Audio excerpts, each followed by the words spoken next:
Welcome back to Andertons TV here, and we got a little bit of bonus content for you.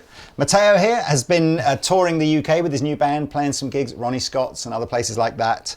And we've just shot a video. The Yamaha guys helped out getting Matteo down here, and we talked about life, the universe and everything.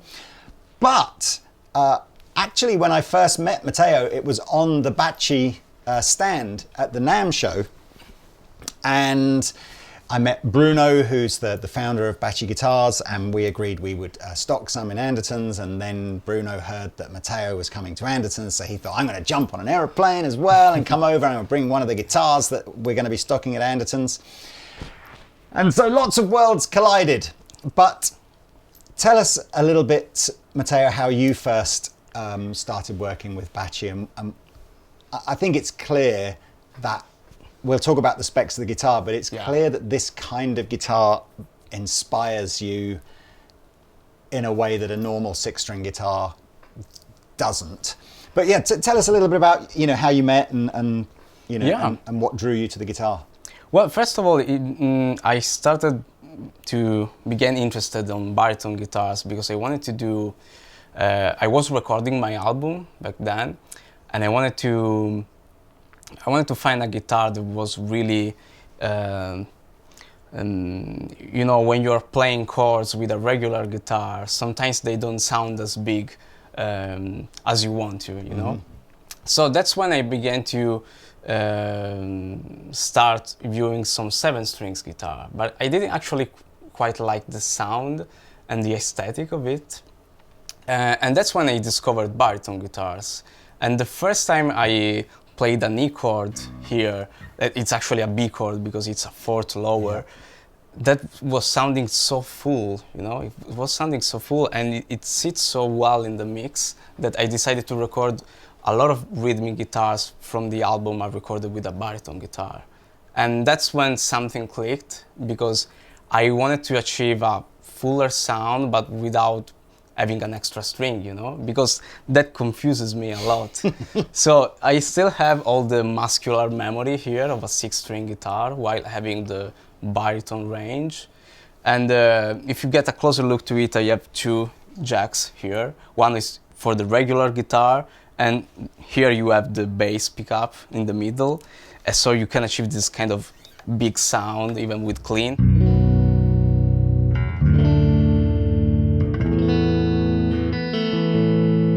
Just so full, you already have a lot of the mid-range that you like. And that's why I started to experiment with the guitar, and I came up with some songs just with the baritone. And it's more like a creativity instrument for me. It's not really just for soloing, otherwise it's just like other regular guitar, It's also for, doing solo stuff. Because when you do solo, you kind of have like a bass player for you.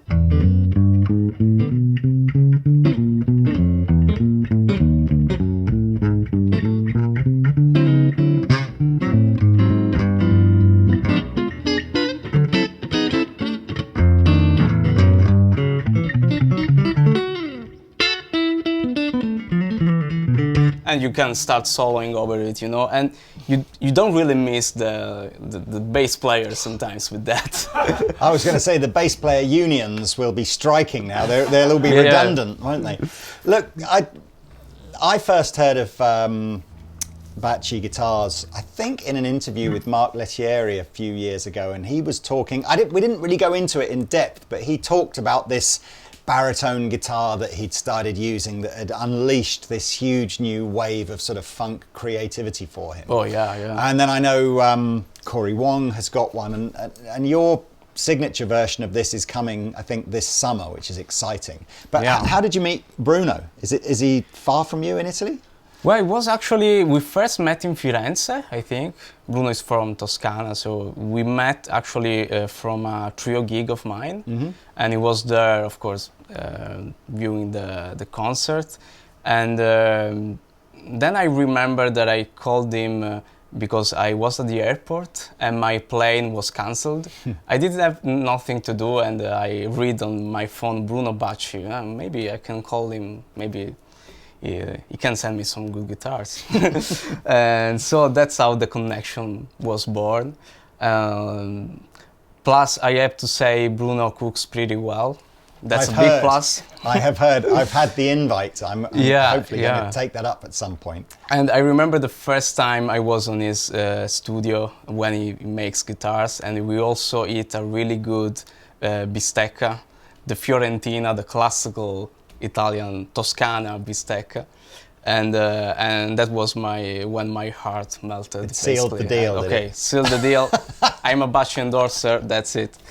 And it was good, mainly because I was searching also for a good rhythm guitar for my album. And if you listen to Samba Party, for example, it's a tune from my album. All the rhythm section is basically recorded with the Bacci guitar. Yeah. So I think people watching will be fairly familiar with the concept of baritone, and I'm really. I love the fact that baritone over the last 10 years seems to have gone from almost the world of metal, where people would just buy an extended range guitar to get a sort of a tighter tuned down sound, to guitar players like Ariel Posen now, who are just using baritone tunings for real kind of swampy, old, bluesy, rootsy music. And then this is a design that's introduced this dual pickup system as well. I think I've seen people sort of try and put these kind of pickups as aftermarket pickups on regular guitars, like is it called a Submarine or something like that? But this has obviously been purpose built here. So these two pickups are obviously, they have pole pieces over all 6 strings. Yeah. But this pickup here is kind of pretty exclusively just working for your 3 thickest strings. Yeah, yeah. And then the 2 outputs, obviously you could elect to do this however you wanted, but we've got one side going into your Helix with all your normal Helix sounds, and then I just grabbed this new pod bass preamp, but I've turned all the effects off on that, so we're just using it as like a bass amp. Yeah, yeah. And as you say, you don't have to change anything about how you play. It's just your bass lines are naturally coming out thicker. Yeah, yeah. Because they're into they're going into both the normal guitar sound and also the bass. You were playing some interesting sort of walking bass lines there. Yeah. But that you don't have to play like that. You can just incorporate that into your normal. Yeah, yeah. You can incorporate that onto your lead playing, of course. And this I only played with clean sound. But if you are a metal guy and you want to go baritone, this can be a really good sound that you.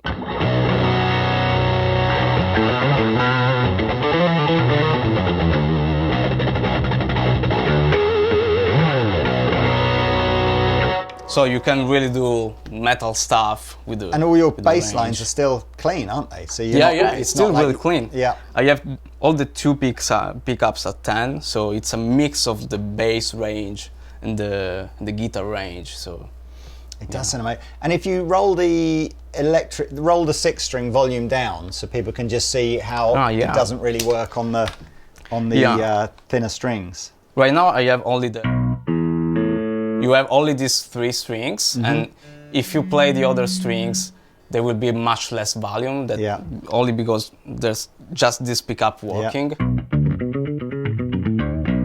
And you can achieve also interesting sounds if you add an octave on that one. I'm glad you mentioned that. We can do that here. Ah, yeah? Yep. Go.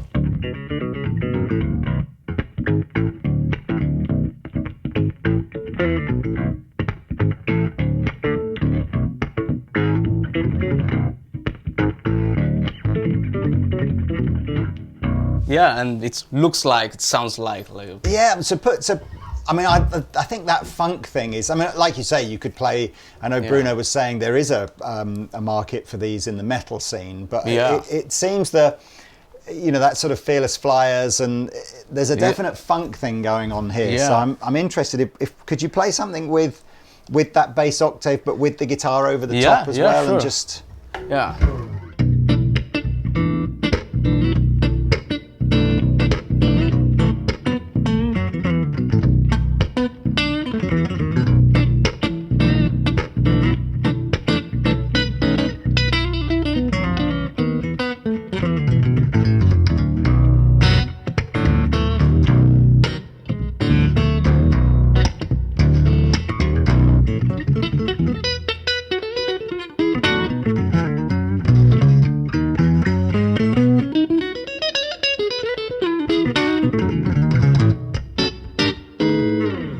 Yeah.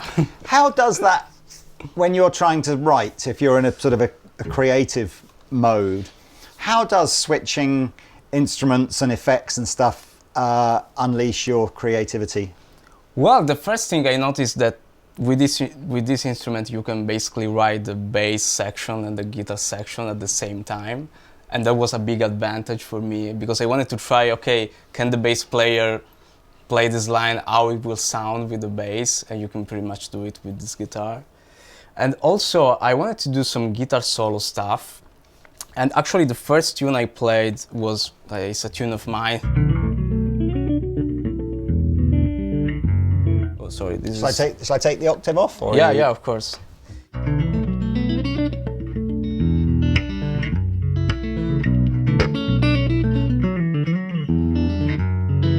So you have kind of the guitar solo stuff. Sometimes if you do it on the 6-string regular guitar, you miss a little bit of the low end. And that's why I wanted to do something. There are, of course, some guitar players that use like 7 strings with the jazz guitar, and that's okay to me, of course. But sometimes when I see the 7 string, I kind of get confused, and so that's why I wanted to have like regular 6-string guitar but with a baritone range. And I explored a little bit of the solo guitar like that. I think this song is called Warm Sunset. It is not out yet. Maybe it will be on the second album, who knows. But yeah, that came from like I wanted to do a baritone solo guitar song, and yeah. It's an amazing demo. I mean, so Bruno is going to come back to Guildford maybe in the early summer when we have a few more of his guitars in stock, and I'll interview Bruno and we'll talk more in depth about the Bacci range. This particular one is the Leonardo model. Yeah, this one is called Leonardo Funk Machine, I think. That's why we're talking about Fearless Flyers and funk stuff. Yeah, I think it's the perfect name for this guitar. It's yeah, I mean, apparently it's Bruno's favorite film ever is Titanic, and he was the guy that recently in that auction paid nearly $1 million for the door that Leonardo DiCaprio obviously is named after that, and he's going to make a run of these guitars out of that door. So I've made that was part of the door. Yeah, absolutely, it's all part of the door. No, so but what is this? I mean, this is a beautiful piece of wood. Do we know what these are? Yeah, I think the top is olive wood. Oh, that's a very Italian thing to do. Yeah, it's a very Italian thing to do. And this is actually, we will start with this kind of model to build my prototype for the signature model.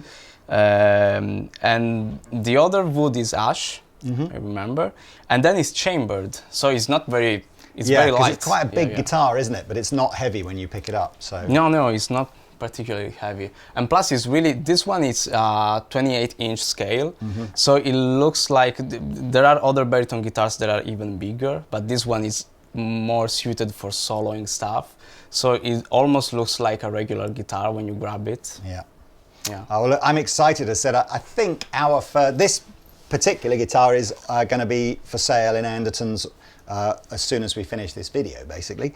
And then there's some more guitars coming, a couple of different models as well that Bruno makes. But it's tiny production.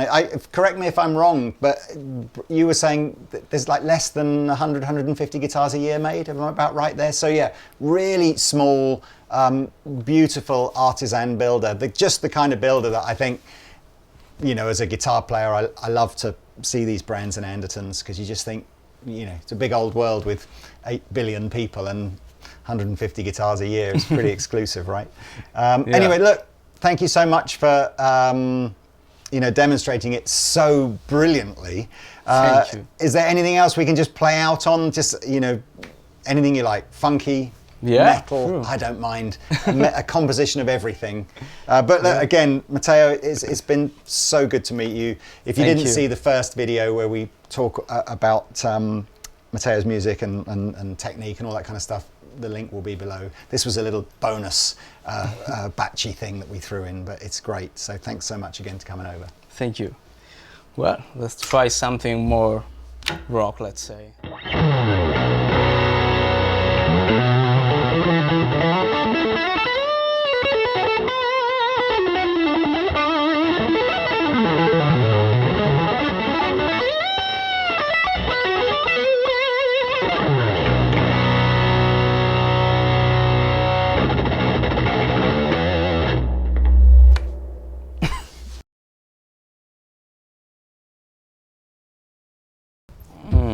Okay, let's try.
Got a little live performance there. Tremendous. Thank you so much, man. It's been an absolute pleasure.